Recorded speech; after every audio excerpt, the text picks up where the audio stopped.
Hey boys and girls, welcome back to Storytime with Miss Craps. Today I have a very unique read aloud, and it is called Ada Twist, Scientist. And I am dedicating it to any boys and girls who want to be scientists when they grow up. I know that sometimes that's not the most popular option, but it's one of the most necessary. And I don't know what our world would do if we didn't have scientists. So enjoy. Ada Twist Scientist by Andrea Beaty, illustrated by David Roberts.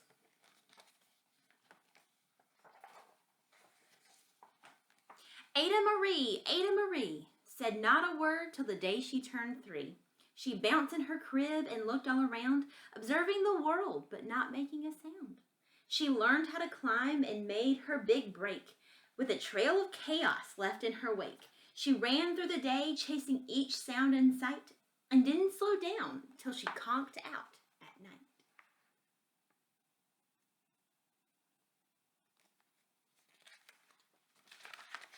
Her parents were frazzled, but tried not to freak, as Ada grew bigger and still did not speak. Clearly young Ada, with lots in her head, would have something to say when it ought to be said.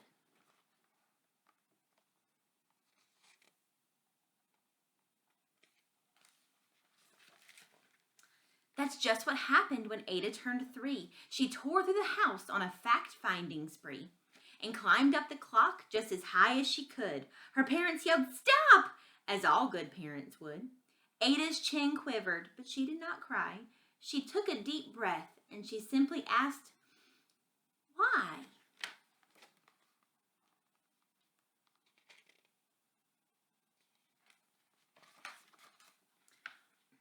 Why does it tick and why does it talk? Why don't we call it a granddaughter clock? Why are there pointy things stuck to a rose? Why are there hairs up inside of your nose? She started with why, and then what, how, and when. By bedtime, she came back to why once again. She drifted to sleep as her dazed parents smiled at the curious thoughts of their curious child, who wanted to know what the world was about. They kissed her and whispered, "You'll figure it out."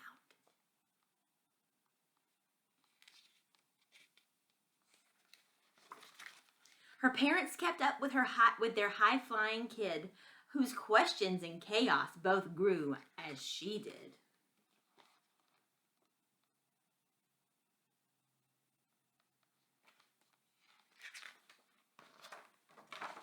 Even Miss Greer found her hands were quite full when young Ada's chaos wreaked havoc at school. But this much was clear about Miss Ada Twist: she had all the traits of a great scientist.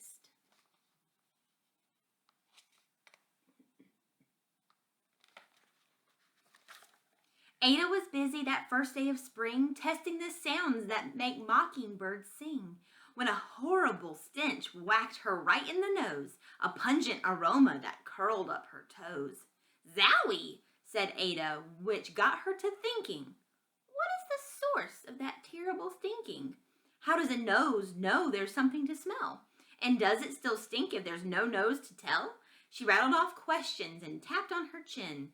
She'd start at the start where she ought to begin. A mystery, a riddle, a puzzle, a quest. This was the moment that Ada loved best.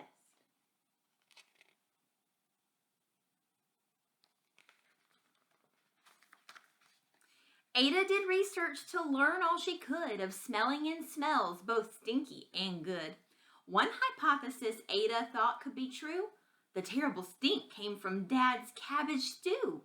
She tested and tested, but soon Ada knew it was time to come up with hypothesis 2. A hypothesis is when a scientist makes a guess about what they think is happening. Then, zowie! The stink struck again, just like that. Hypothesis 2 is caused by the cat. The cat couldn't make such a stink on its own. It needed perfume and some fancy cologne, so young Ada tested. The test was a flop. She started again, but her parents yelled, "Stop!"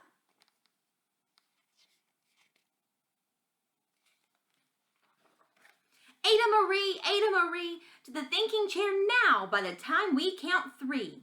Enough, said her mother. That's it, said her dad. Her parents were frustrated, frazzled, and mad. Why? Ada questioned. Her mother said no. What? Ada queried. Her father said go. You've ruined our supper. You've made the cat stink. Enough with your questions. Now sit there and think. She looked at her parents. Her heart turned to goo. Poor Ada Twist didn't know what to do.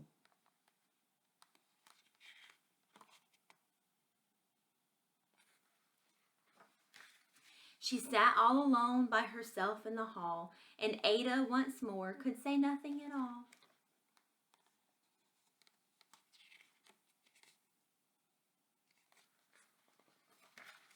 And so Ada sat, and she sat, and she sat, and she thought about science and Stu and the cat and how her experiments made such a big mess. Does it have to be so? Is that part of success? Are messes a problem? And while she was thinking, what was the source of that terrible stinking? Ada Marie did what scientists do. She asked a small question, and then she asked 2. And each of those led to 3 questions more, and some of those questions resulted in 4. As Ada got thinking, she really dug in. She scribbled her questions and tapped on her chin. She started at why, and then what, how, and when.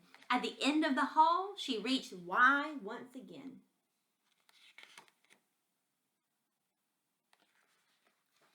Her parents calmed down and they came back to talk. They looked at the hallway and just had to gawk. No patch of bare paint could be seen on the wall. The thinking chair now was the great thinking hall.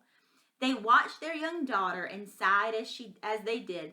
What would they do with this curious kid who wanted to know what the world was about? They smiled and whispered, "We'll figure it out."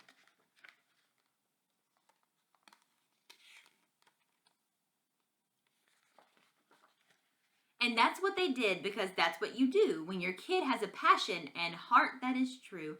They made their world, they remade their world. Now they're all in the act of helping young Ada sort fiction from fact. She asked lots of questions. How could she resist? It's all in the heart of a young scientist.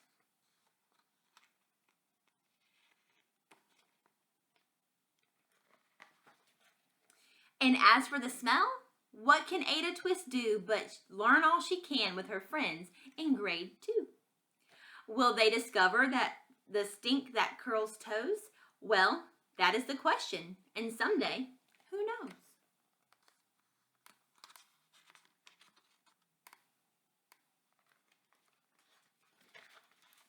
The end. I hope that you enjoyed Ada Twist, Scientist. If you are somebody who likes to ask questions, who is very curious, who likes to get to the bottom of the problem and solve things and ask questions and just wonders a lot, maybe being a scientist is a career for you. Who knows? You got lots of time to figure it out. I hope you enjoyed this story. I'll see y'all later.